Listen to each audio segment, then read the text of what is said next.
Hi, and welcome to Forbidden Planet TV. And on today's episode, I am very thrilled to be joined by the wonderful author of Hurricane Wars, Thea Guanzon. Hello! Hi. Welcome to FP Towers. Thank you so much for having me. It's a huge honor. My nerdy heart is being very fulfilled right now, surrounded by all the Doctor Who stuff. Yes. Yeah, and you just come from our Liverpool store, so Yes. yeah, you've been geeking out Over. north as well. Which is good to hear. Yeah. So what can you tell any of our the folks at home about Hurricane Wars? Okay, so The Hurricane Wars is the first book in a fantasy romance trilogy, which features an enemies to lovers plotline. It's basically set in a Southeast Asian inspired world wherein two bitter foes on opposite sides of a deadly conflict need to learn how to work together in order to save their world from a greater threat that's coming on the horizon. In the process, they reluctantly grow closer and they learn that perhaps passion is the greatest threat of all. I love that. And there's such a very unique magic system as well. So what can you tell us about the kind of the light magic versus the dark magic? In the world of the Hurricane Wars, there is Aether Space, which is where magic comes from, and it's separated by a sort of veil. It's separated from the material world by a sort of veil, and there are moments when that veil grows thin, and that is when the magic comes bleeding through into the material realm, where it can then be harvested for use in technology and stuff like that. So I think I was coming at it from the point of view of magic as sort of like a finite resource, because we don't know how long it's going to be there, we don't know when it's going to go away and when it'll come back next. So so magic, just like the land, is something that has to be respected and given the awe that it deserves. And as for so it's a very elemental kind of magic system, but I also included light and shadow magic because I believe that these are also elements in the sense that we all have light and dark inside us. It's so good. It's very good. And what can you tell us about our very kick-ass main character? So Talasyn is an orphan. She has had a very hard childhood. She grew up on the streets, and she is carrying inside her a magic that has long been believed to have been stamped out, like years and years ago. So this is the only kind of magic that can sort of serve as a counterpoint to the shadow magic of the Night Empire, which is the country that is invading her homeland. And so I guess Talasyn's journey throughout the trilogy will sort of be like discovering her birthright, discovering what it means to be a light weaver, discovering what it means to claim her power and hold on to it, and maybe also discovering that sometimes the human heart can be very messy and unpredictable. Yeah, there's some very beautiful moments in the book, especially when she kind of finds her family and stuff. There's some very moving scenes. So yeah, Thank you. I'm so glad you enjoyed it. She's such a great character. So I found like the chapters were almost like episodes, like you were watching like an episode of like your favorite kind of series, and then you're just like, I need to read the next. So how difficult was it to kind of keep that pace throughout your... I think that's basically just the way that I've always written, because the way I don't know how other people write. It might also be the same for them, but for me, I sort of see everything as an episode of a TV show or perhaps a movie like playing out in my head, and it's just a matter of me writing it down. And so that's why there are quite a few dramatic walking away scenes in the Hurricane Wars, because it's a staple of the Asian dramas that I grew up watching. Like, you know, that moment when the guy just walks away. Yes. Oh. Yeah. So Yeah, so that's definitely I think that's also what a lot of people have been saying, that it kind of reads cinematic in a sense. Yes. Because that's the way that I see it in my head, and so that's what I try to capture with my words. And are you one of these authors? We've obviously had a few on the YouTube channel who kind of have playlists that go along with their books, so there'll be certain songs maybe that really kind of embody certain characters or certain scenes in the book. Is there any kind of like a playlist to go along with the Hurricane? Well, yes, but not while I'm writing, because I'm the kind of author that needs complete silence. Oh, okay. Like if there's music, I just can't. But yeah, I do have some songs that I really associate with the Hurricane Wars. There's The Great War by Taylor Swift. There is You Are a Runner and I Am My Father's Son by Wolf Parade.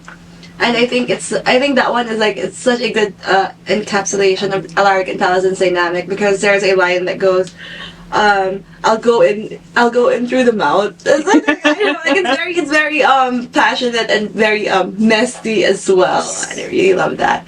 What else? There's Lightning Fields by The Killers and Katie Lang. Yeah. There's some very good music. Yeah. We obviously have to talk about the wonderful Enemies to Lovers, and it's very kind of slow burn, and you're just like, oh, when's it gonna happen?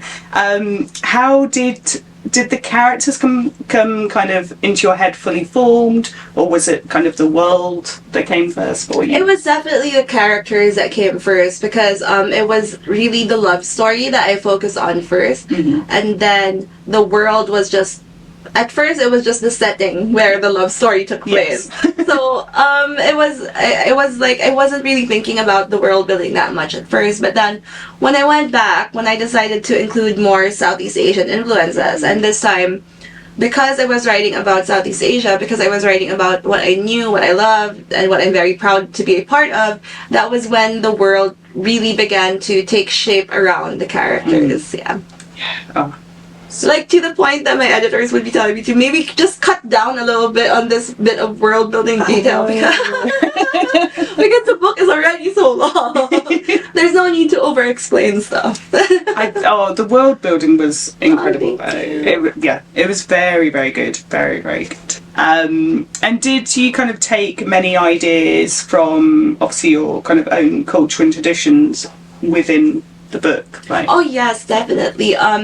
So one central plot point is based on an iconic Filipino myth of the Bakunawa. This is a serpent-like creature that was said to have eaten seven of the world's moons. So we apparently used to have 8 moons, and then the Bakunawa ate 7 of them. So that's why we only have 1 moon left. So it's his fault. I think that my culture has a lot of eclipse myths in general. We have a lot of creatures that fall under the world devourer or moon devourer canon, which is really cool, I think. And then of course, there's also like the weapons of mass destruction being in the form of the storm ships that cause waves of lightning and thunder and rain to wreak havoc upon the land. This was very much based on my experience as a Filipino growing up in the Philippines, because we are in like the typhoon belt of Southeast Asia. I think we get so many of those per year, and there are quite a few of them that are very damaging in terms of their effects. Everyone in my country has a flood story. Like me, for example, I remember being woken up by my parents in the middle of the night, and at first I was in such a bad mood. Like, why are you waking me up at this hour? And they were like, we have to evacuate. And then when I looked around, like the water had come into the house and it had reached up to our knees. Oh my God. So and then I saw our 2 little dogs like paddling around in the flood water. So yeah, and stuff like that. These floods, these these landslides, these are all like caused by the storm. So it's always like an ongoing nationwide conversation on how best to mitigate their effects. So I do think that was where I was, that was where I found most of the inspiration from, like how storm magic can be a tool of oppression, of conflict, but people can also work together to help stop them. Yes, yeah. There is such kind of, obviously, a wonderful kind of found family and family kind of motif in there. So it definitely kind of shines through. So it's very, very, very good. So we also have to obviously touch on the very, very beautiful cover art as well for the book, and the under the jacket, which is... Oh yes, the foil. So did you have any kind of involvement in the design? I mean, I'm sure you're probably happy with it. I'm so happy with it. So the cover artist for both the US and the UK edition is Kelly Chong, or, well, I knew her as After Blossom when we were in fandom together, like years and years ago. So when I looked at her style, I knew that she was who I wanted to be the cover artist for my book. So I must have emailed my editor, I must have sent my editor maybe like 5 emails. Like I would just message her, hey, look what Kelly made. Isn't this so nice? Wouldn't this be like a great cover for the book? So finally, I think I was so happy that finally my editors decided, yeah, let's get her for both the US and the UK.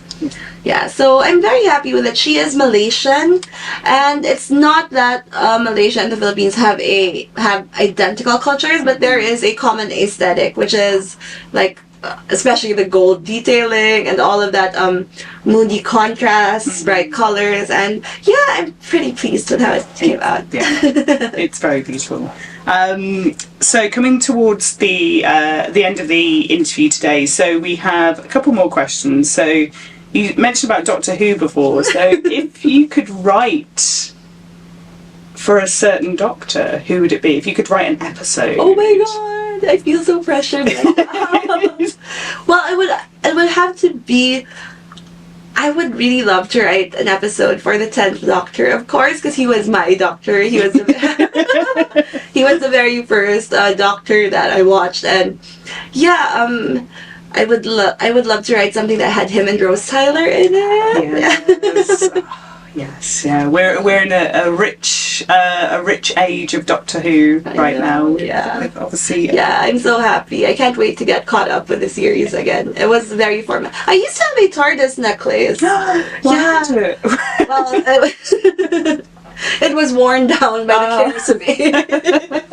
I'd wear it all the time, like even to the nightclubs. I just have my TARDIS necklace lying around.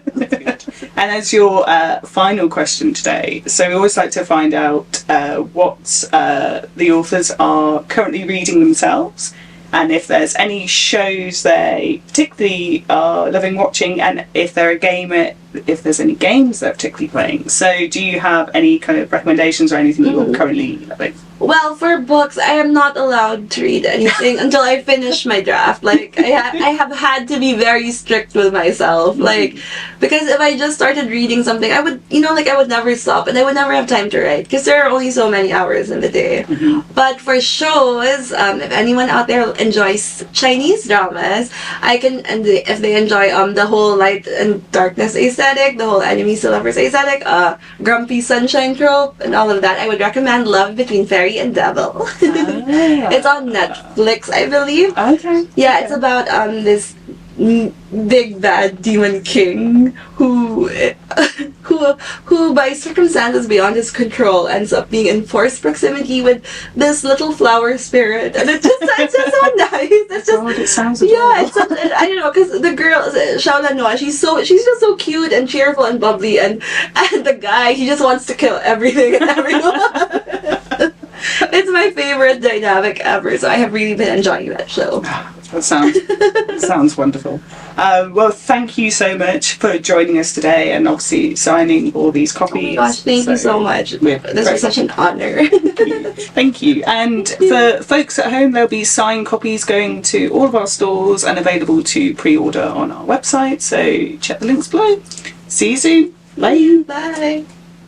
If you're enjoying watching Forbidden Planet TV and you're enjoying watching us talk to the world's most interesting and accomplished filmmakers, authors, artists, musicians, creators. Subscribe right here. See you soon.